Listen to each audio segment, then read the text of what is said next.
And welcome to another episode of the Kevin Dunn Show. Hope you're having a great day. Special in-studio guest today, Fannasy Garrett-Hammett. How are you doing? Good, how are you? And if we could give this interview a headliner, we could call it Tragedy to Triumph. But we'll get more involved in that. Fannasy, the last time you were in this studio, I think was almost 2 years ago. Yes, sir. You, your sister, Tradegy, Garrett-Hammett, I say that right, and Coach Rick Johnson was here. Springwood girls had just won a state basketball championship and a perfect 30-0 record. So tell us, after you graduated from Springwood, you got a basketball scholarship. Where did you get the basketball scholarship? University of West Alabama. University of West Alabama. Now, you were recruited by several schools across the country. What made you choose West Alabama? It was very family oriented when I went and visited, and I just fell in love with how small the campus was and how easy to get around it was. Okay, so you like your home girl. You don't really like the city life. You like it more laid back. Yes, sir. Okay. Basketball, you and your sister, you were great at basketball. What do you say allowed you to become as skillful as you are at basketball? Or give us 2 or 3 things that allowed you to be a basketball great. Hard work, challenging myself by playing with the boys, practicing with the boys, and just not giving up. Not giving up. Okay.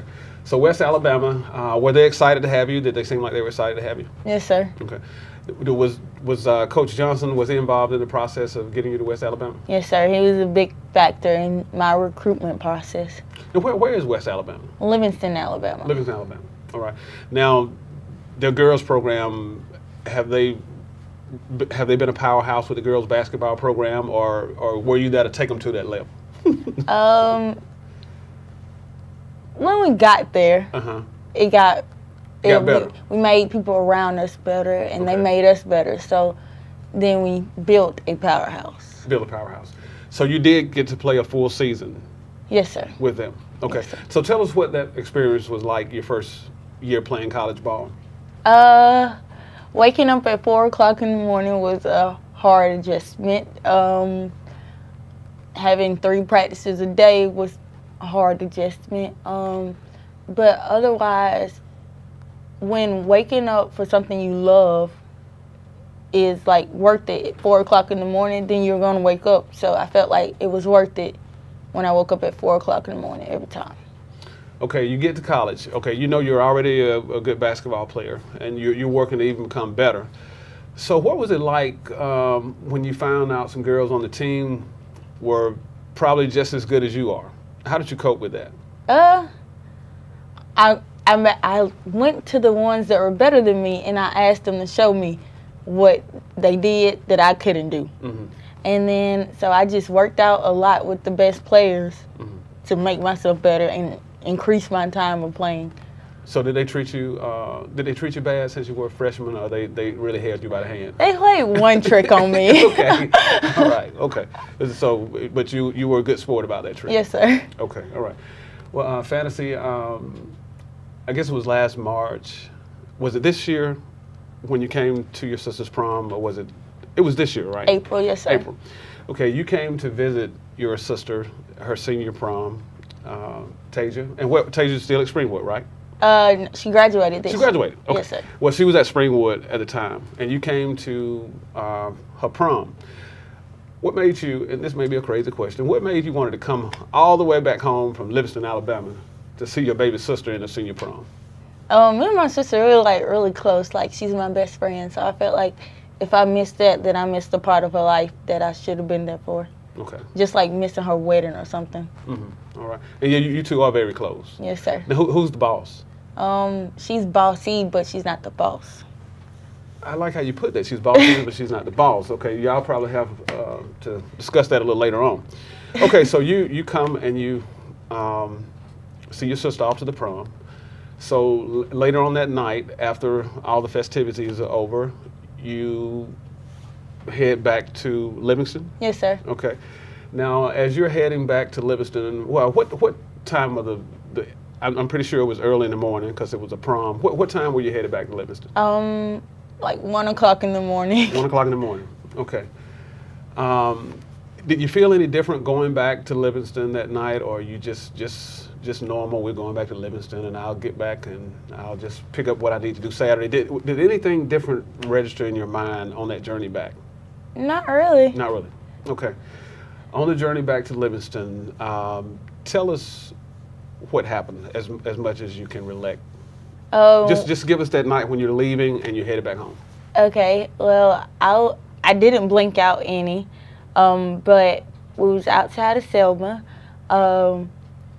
He fell asleep at the wheel. I wasn't driving. I was the passenger. Mm-hmm. He fell asleep at the wheel. By the time he woke up, it was too late to correct the car, so it went off the road, and then it flipped 3 times. On the second flip, when he went off the road, I was woke. And then on the first flip, I got out of my seatbelt. I was let up out of my seatbelt, and I hit the roof. And then the second one, I was out of the car in the grass, in like the median. And so I landed there, and then I tried to look around, but I really couldn't move.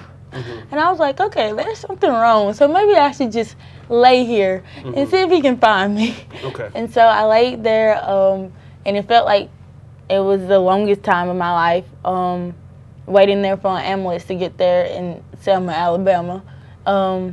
It was cold. It wasn't that the day was cold, but laying in the mud, I landed in mud and grass, and it was wet. So it was cold, and then I immediately lost feeling in my lower limbs. And so, yeah, and then he found me, and then I kept screaming, I'm cold, and then I was like, I can't breathe, and like afterwards in ICU, they told me that I had bruised lungs, so that was the reason why I felt like I couldn't breathe. And then I asked him, I was like, I'm cold, so he went to the car. I had my prom dress in the car because I was going to be in a pageant, and he gets my whole white prom dress and comes cover me up with it. And I was like, no, take it back to the car. You land and can't move, but take my dress back to the car. I would just be cold. Just take it back to the car. So he didn't take it back to the car, but it's clean now, and took it to the cleaners. And then the fire truck actually arrived before the ambulance. And they didn't have no blankets or nothing, but they was asking me, was I conscious, and what day was it, and all that. And I knew what day it was, and I knew my birthday, and knew my name. And then, except for him, I don't know. He wasn't ejected out of the car, but he didn't know the month or date. But you did? Yeah. So wow. And everybody asked me, did it hurt? I was like, no, I really can't. I wasn't in pain, but I knew I couldn't feel nothing in my legs, and that was the cold part of my body. So I knew something was wrong. And then the firefighters, they came and they just kept talking to me until the ambulance got there. And I was like, when are they going to get here? Please hurry up. But funny thing is, 2 cars stopped. When first car stopped, and they had to leave because I forgot why they had to leave, but they had left, and then a preacher stopped, and he came and he prayed over me, and him and his wife, they found a blanket in their trunk, and so I was very thankful for that. Like God was with me like the whole time, and so when the ambulance got there, the worst pain I've ever felt is when they put me on that hardboard. They flipped me over, and I just yelled. I didn't cry the whole time, but I yelled the whole time. And then they put me in the ambulance, and they got IV started or whatever. And then the helicopter arrived. And then when they took me to the helicopter, I was trying to look out the window to see, because like you don't get another chance like that. You are too much. So I tried to look out the window, but I couldn't really see anything. And they was like, it's not gonna take that long, but it took like forever, and I fell asleep. So when I woke up, I was at UAB or whatever, and they told me that I broke my spine and injured my spinal cord, and then they told me that I'd be paralyzed for the rest of my life. And so that's when my mom and dad were very, very bad off. I can't imagine. I can't imagine. Did they tell you how far away you and the car were apart once you landed? Do you know how far you were away from the car? No, sir, but he said that I was he had to find me. Like, he said I was pretty far off. Okay. But I thank God that I landed in grass and not the road or in front of the car. Wow. Wow. Okay, so you're at UAB, and they're telling you you're paralyzed. Yes, sir. And that you'll never walk again. Like I said, I can't imagine how your mom and dad felt when they heard this. But when you heard it, do you remember what registered in your mind? Oh, I started yelling to my dad, I will play basketball again. I'm not going to be paralyzed. I'm not going to sit here, and I'm not going to do nothing about it. I'm going to play. And that's what you said? And that's what I told my dad, because he was more shaken than my mom, because my mom was really strong. But my dad, on the other hand, when it comes to things like that, he can't take it. So I told him, I was like, I'm going to play again. You're going to play again? I'm going to play again. And you're still saying you're going to play again? Yes, sir. Wow. You flip out of your car, spinal injury, and you're enjoying a helicopter ride, not wanting a white prom dress to cover you up. Okay, let's go to the point where, now how long did you stay in the hospital initially before anything else started, any rehabilitation? How long did you stay in the hospital? I stayed in ICU for 3 days without food and water. Mm-hmm. I almost died. I swear I did. I stayed a week on the step-down floor, and then I spent 2 days in spine rehab. 2 weeks. Okay, all right. So after all of this was over, what was the next step that they took with you?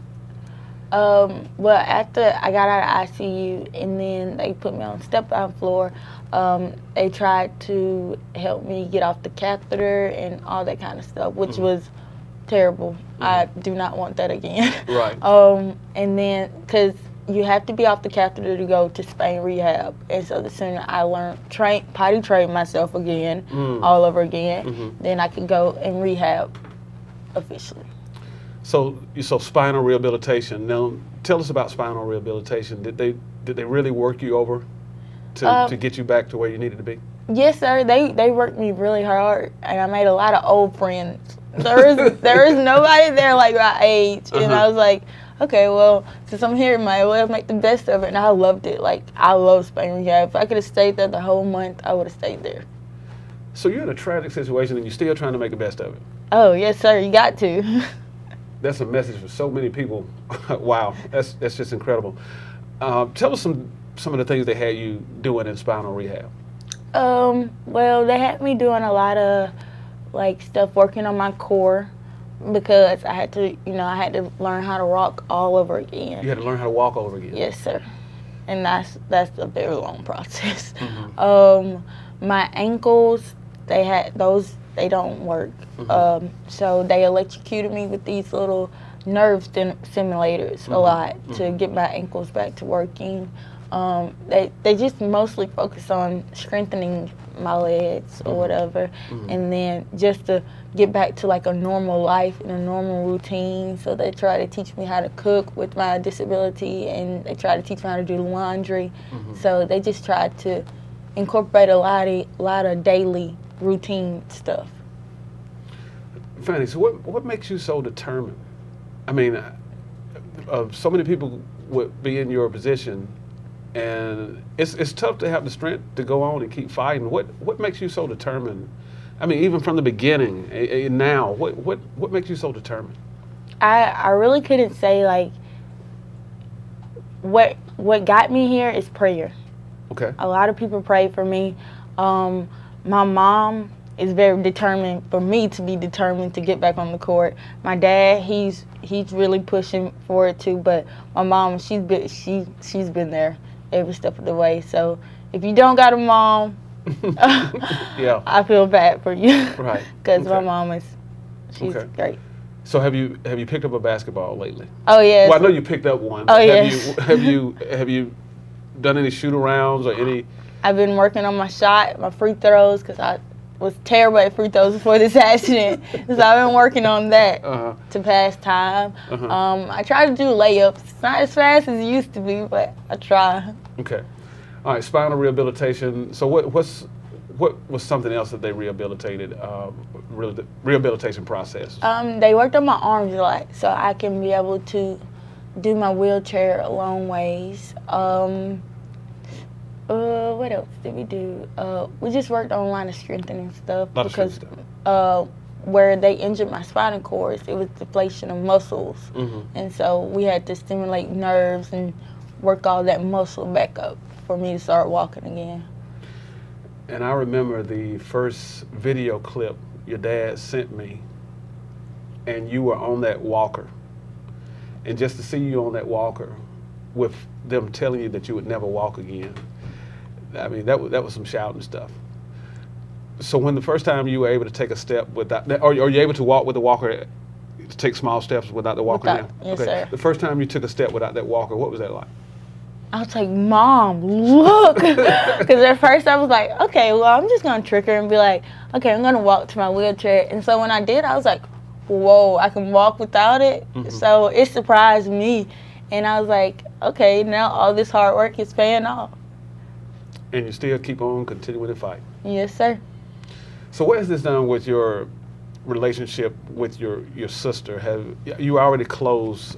Can you share anything special that this relationship has done with just you and your sister? Well, when I was in ICU, because I landed in mud, the doctors had to do my hair, and so they was washing it out. And I was like, Tradegy, can you come and do it for me? And so she comes in there, and she starts crying. And I'm like, what are you crying for? So she runs out. And so my mom runs in. She's like, what's happening? What's happening? I was like, I don't know. She's crying. So I think, like, it's benefited both of us. It showed me that you can never give up. And then I think it showed her that anything can happen to you at any moment of your life. So you just don't have it all planned out when you think you do. Wow. What has this relationship done with you and your personal relationship with God?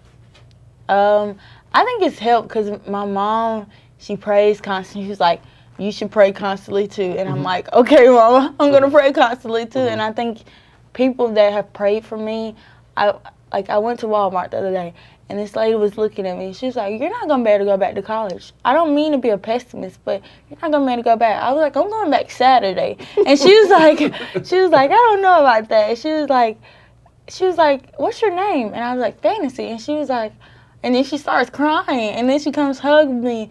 And so I was like, and she was like, I'm going to put you on our prayer list. And like so many people that don't even know me put me on prayer lists. And I'm like, God, if you don't believe in God, then why?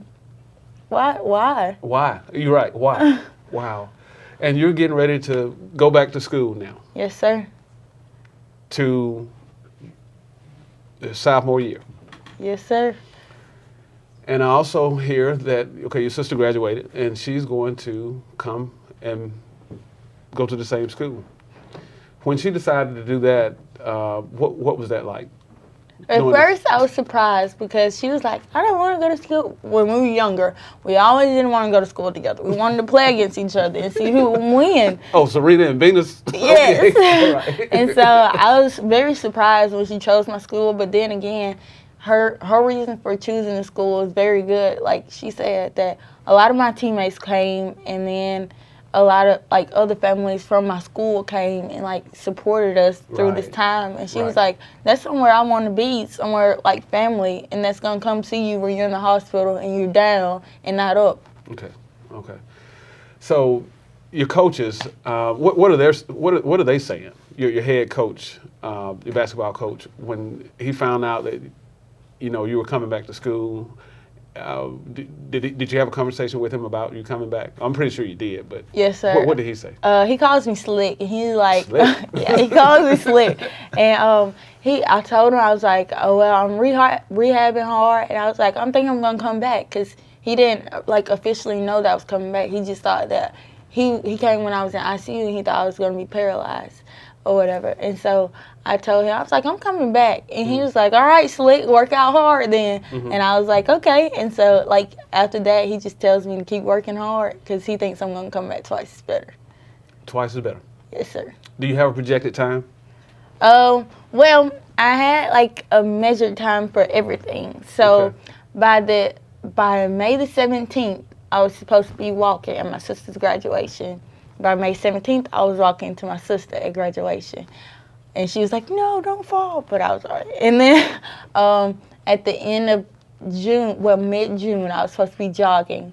So I can jog a little bit. Not the perfect jog, but I can do that a little bit. So we have goals, and we're steadily meeting. And how old are you? I can ask you because you're a young lady. 19.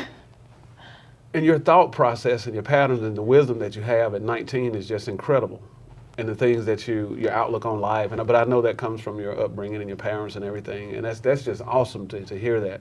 So you have goals. Yes, sir. Do you know what this is going to do to your basketball team once you finally come back? I do not know. I do not know. Do you have an idea what this interview is going to do to people? Hopefully it helps people understand that you should never give up. And you are definitely a fighter, and you never intend to give up. So after you finish school, what will you be studying at West Alabama?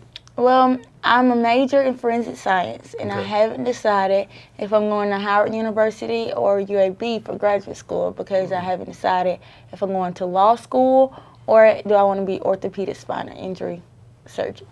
Oh, you can tell somebody about some spinal injuries, can't you? Oh, yeah. What to do, okay. So no desire to probably play basketball, WNBA overseas? Well, that's top on my list, but I have to have a B and a C. So you have to have a B and a C. That's good, because a lot of people just have A sometimes. Yes, they don't sir. have a plan B or plan C. Okay, so you and your sister will be going back to college together. Yes, sir. You won't be rooming together, will you? No. Okay. I want her to get that experience by herself. I got you. Okay. All right. Then maybe y'all can room together later. Yes, sir. Okay. All right. Well, Fannasy, it's been a pleasure talking with you and your story. It's inspired me, and I know it will inspire thousands of others. Just some parting words if someone may be looking into the camera right now who is struggling, and you've given us some insight, but if you could just look into that camera for somebody who's struggling, who wants to give up and wants to quit. Life is just so hard, they can't go on any further. What would be your parting message to somebody watching us right now? Well, first of all, always pray, because it works. I'm a working miracle, and I thank God for everything He's done for me. Second, don't give up. Keep pushing.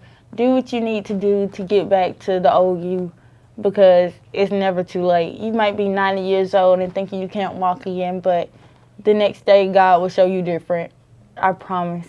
And just have faith and be determined, because without determination, you're nothing. Wow. Fannasy Garrett-Hammett, pleasure talking with you, and I look forward to seeing you back on the basketball court. And maybe I get a chance to bring everybody some tissue. Or some washcloths or something like that, because people will be crying and bawling. But thank God for you. Thank God for your testimony. And all I can say is just keep on keeping on, and I know you will do that. Yes, sir. All right. Well, we thank you so much for joining us for this special episode of the Kevin Dunn Show. Thank you for watching. Hope you have a great day. We'll see you next time.